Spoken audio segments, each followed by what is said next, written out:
Where the Wild Things Are by Maurice, Sendak. Oh, this is a good one.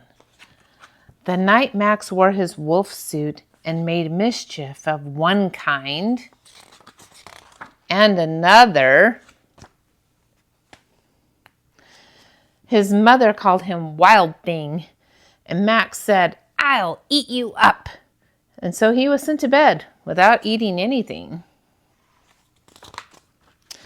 That very night in Max's room, a forest grew and grew,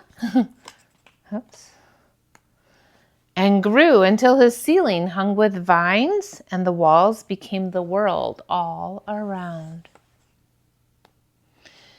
And an ocean tumbled by with a private boat for Max, and he sailed off through night and day, and in and out of weeks and almost over a year to where the wild things are. And when he came to the place where the wild things are, they roared their terrible roars and gnashed their terrible teeth and rolled their terrible eyes and showed their terrible claws.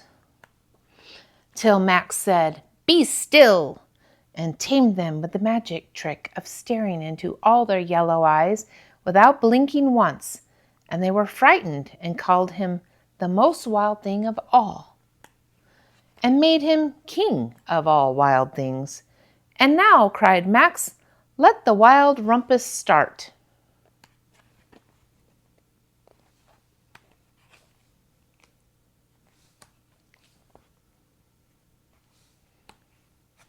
"Now stop," Max said, and sent the wild things off to bed without their supper. And Max, the king of all wild things, was lonely and wanted to be where someone loved him best of all.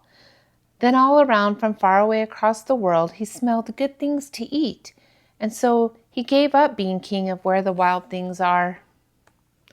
But the wild things cried, "Oh, please don't go. We'll eat you up. We love you so." And Max said, "No." The wild things roared their terrible roars and gnashed their terrible teeth and rolled their terrible eyes and showed their terrible claws. But Max stepped into his private boat and waved goodbye and sailed back over a year and in and out of weeks and through a day and into the night of his very own room where he found his supper waiting for him. And it was still hot.